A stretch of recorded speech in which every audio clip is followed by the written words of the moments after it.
Someone right now is unboxing a rugged phone they saved up for, and within 2 weeks it is going to let them down in a way they never expected. The rugged smartphone market in 2026 has a serious problem. Military-grade labels are being slapped on weak hardware, battery claims are exaggerated, and most buyers never dig deep enough until it is too late. Today, I am not here to sell you anything. I am here to protect you from a mistake. I have gone through real ownership data, long-term reviews, and field reports to break down the worst rugged phones being sold right now. By the end of this video, you will know exactly which ones to avoid, because the phone you are considering might already be on this list. Alright, let me tell you about the Doogee S41 Pro. And look, I'm not going to sugarcoat this. This thing is being sold right now, people are buying it, and a lot of them are probably going to regret it. So let's just be honest and break it all the way down. Now, first, what even is this phone? It is a mini rugged phone, and I mean genuinely small compared to the heavy beasts we have been talking about. You get a 5.5-inch HD Plus IPS display running at 720 by 1440 resolution. Inside, it runs on the MediaTek Helio A22, a quad-core chip. You get 4 GB of RAM, with virtual expansion up to 7 GB, and storage options of 32 or 64 GB. It also packs a 6,300 mAh battery, a 13-megapixel Samsung main camera, and an 8-megapixel selfie camera. It runs Android 12, upgradable to 13, and carries IP68 and IP69K ratings, waterproof up to about 5 feet for 30 minutes, and fully dustproof. It also meets military standard 810H standards, so it can survive drops from around 5 feet in extreme temperatures. The build includes rubberized corners and a reinforced frame. All of that for roughly $100 to $130. That Helio A22 chip is the biggest problem. It is outdated to the point where it feels like it belongs in another era. Opening Google Maps takes time, the camera lags when you launch it, and forget gaming. This phone struggles with anything modern. Then there is storage. 32 or 64 gigabytes in 2026 is just not enough anymore. Install a few basic apps, download maps, take some photos, and you're basically out of space. That becomes a real issue if you are relying on it in the field. The display also shows its limits. The 720p panel is dim compared to modern rugged phones, pushing much higher brightness levels. In direct sunlight, readability drops fast, and you will find yourself squinting just to read messages. There is no 5G either, only 4G, and in 2026 that already puts it behind in terms of speed and long-term network support. Even the battery has a trade-off. 6,300 mAh sounds strong, but it only supports 10-watt charging. That means a full charge takes around 3.5 to 4 hours, which is painfully slow. You end up plugging it in and just hoping it lasts the next day. Now, here is the truth. This phone is not for everyone. While it can make sense as a cheap, tough, and simple backup for a kid or an elderly user who only needs basic calling and messaging, it quickly becomes frustrating as a daily driver or main phone.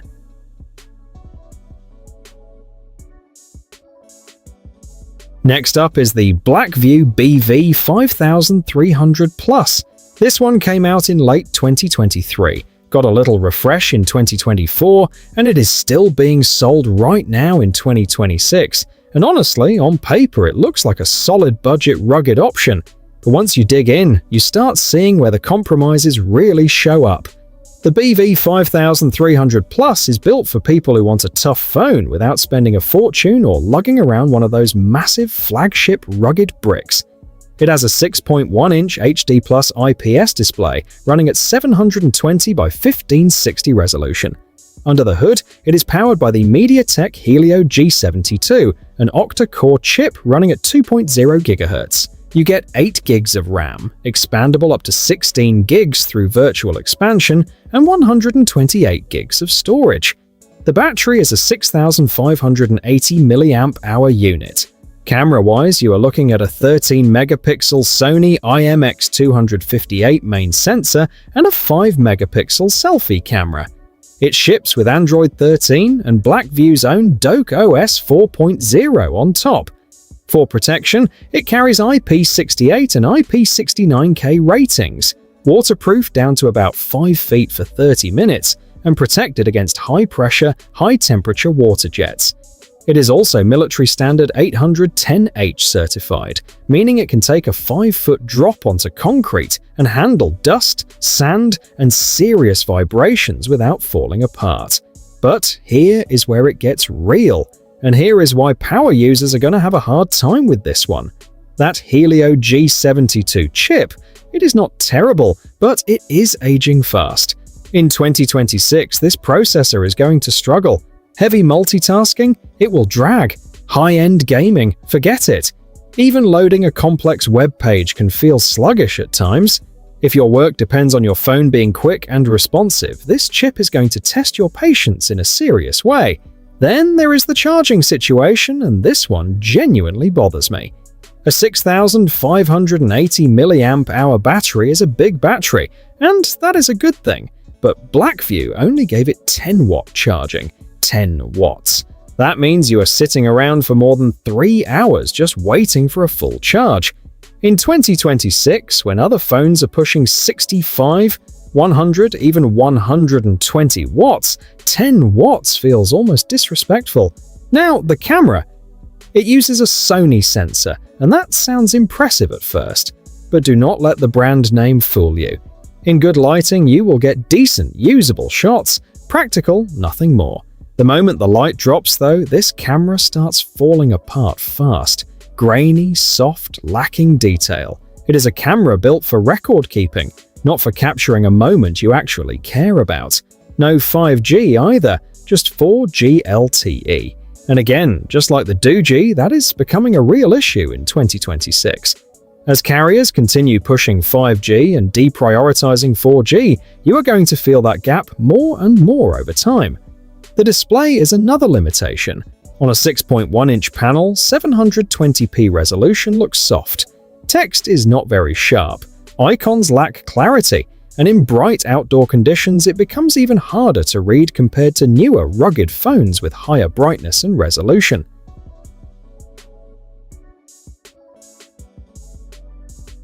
Let us talk about the Ulefone Armor X12, and I want to be upfront with you. This phone has a certain appeal at first glance. The racing-inspired design looks good, it is compact enough for one-handed use, and the price makes it accessible to almost anyone. On the surface, it feels like a smart budget, rugged phone, but once you actually live with it day to day, the compromises become hard to ignore. Here is what you are getting. A 5.45-inch HD Plus IPS display running at 720 by 1440 resolution, powered by the MediaTek Helio A22 quad-core processor. You get 3 GB of RAM with virtual expansion up to 6 GB, plus 32 GB of storage. The battery is 4,860 mAh. Camera setup includes a 13-megapixel Sony IMX, 214 main sensor, and an 8-megapixel front camera. It runs Android 13 and carries IP68 and IP69K ratings for water and dust resistance, along with military standard 810H testing for drops, pressure, and extreme temperatures. Physically, the rugged protection is completely legitimate. The Helio A22 processor is one of the weakest chips still showing up in rugged phones in 2026, and pairing it with only 3 GB of RAM makes things worse. Everyday tasks feel slow, app switching drags, and once you try multitasking, maps, music, calls, or video apps running together, the phone quickly starts struggling. Battery life is another major weakness. At 4,860 mAh, this is one of the smallest batteries in the rugged category right now. Most rugged phones are built around massive endurance, often carrying 6,000 to 10,000 mAh or more. The Armor X12 can survive a normal day, but it lacks the multi-day reliability rugged users usually expect. Charging does not help either. It only supports 10-watt charging, which still means waiting over 2 hours for a full recharge. For a battery this small, charging should feel faster, not average. Storage is also tight, 32GB fills up quickly once system files, apps, maps, and photos start stacking up, meaning most users will end up relying on a microSD card almost immediately. The camera situation is equally basic. The Sony IMX214 name sounds promising, but real-world results are limited. In daylight, it handles simple documentation shots fine, but once lighting drops, image quality falls apart fast with soft detail and visible grain. It works for utility, not much beyond that. So, here is the honest truth about the Armor X12. If you only need a compact, durable, and affordable phone for calls, messages, and basic daily use, it gets the job done. But as a serious, rugged phone for demanding work, long battery life, or reliable performance under pressure, the sharp-looking design quickly gets exposed by hardware that simply cannot keep up.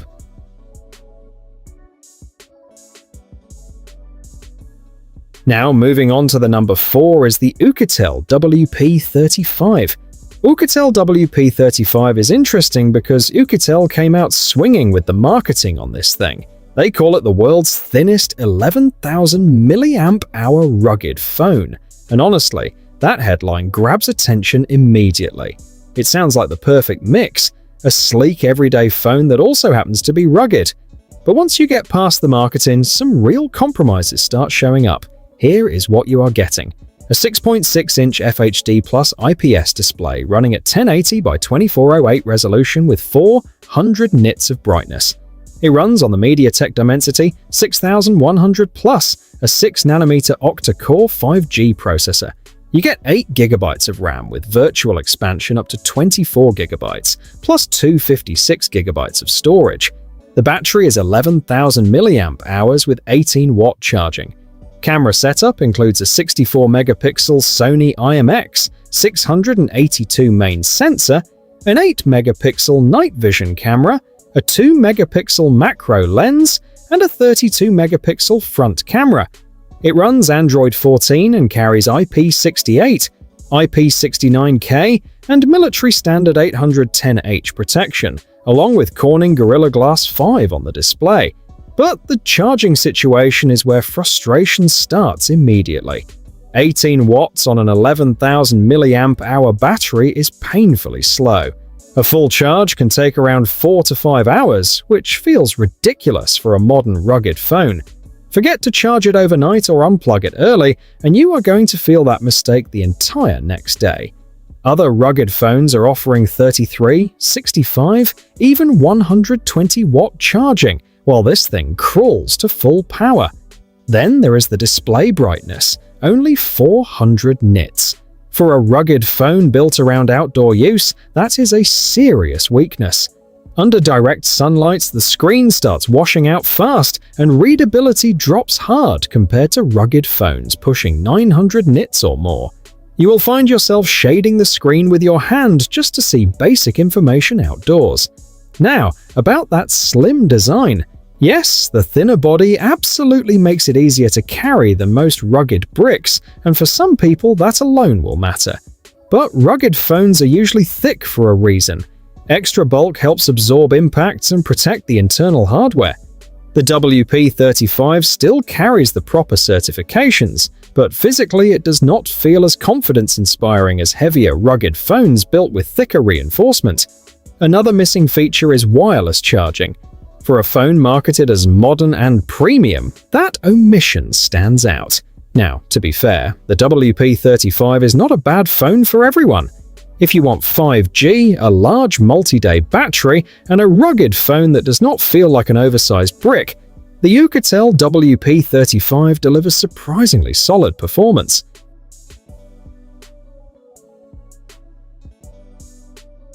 Now, moving on to number 5 is the Hotwav Cyber 13 Pro. This phone has a very specific identity. Hotwav built it around one main idea, a rugged survival phone that also works as a serious flashlight. And honestly, that concept is genuinely cool. But once you get past the giant torch on top, some real compromises start showing up. Here is what you are getting. A 6.6-inch FHD Plus display running at 1080 by 2408 resolution with Corning Gorilla Glass protection. Power comes from the Unisoc T619 octa-core processor, paired with 12 GB of RAM expandable, virtually up to 20 GB, plus 256 GB of storage. The battery is a massive 10,800 mAh with 20-watt charging and reverse-wired charging support. Camera setup includes a 64-megapixel main camera, an 8-megapixel ultra-wide lens, a 0.3-megapixel auxiliary sensor, and a 16-megapixel front camera. It runs Android 13 and carries IP68, IP69K, and military standard 810H protection with reinforced metal rails and thick rubberized corners. And then there is the feature everything revolves around: the built-in 150-lumen dual LED torch mounted on top. This is not a normal phone flashlight. It is powerful enough to light paths over 82 feet away, making it genuinely useful for camping, hiking, night work, or emergencies. But now let us get into the problems. The Unisoc T619 processor is the first limitation you need to understand. For calls, messages, browsing, and everyday apps, it works fine. But the moment you push it harder, the weaknesses appear quickly. Heavy gaming, demanding multitasking, and 4K video work expose the performance ceiling fast. Compared to phones using Helio G99 or Dimensity processors, this chip feels noticeably weaker. Charging is another frustration. 20 watts on a 10,800 mAh battery means waiting roughly 3.5 to 4 hours for a full recharge, which feels painfully slow for a battery this large. Software support is also a concern. Hotwav is a much smaller brand than companies like Ulefone or Blackview, and smaller, rugged brands often struggle with long-term updates and security patches. Then there is the physical design. The aggressive industrial styling looks cool, but those sharp, angular edges can become uncomfortable during long use. Many users mention the phone starts digging into the hand during extended calls or long sessions without gloves, and there is no 5G connectivity.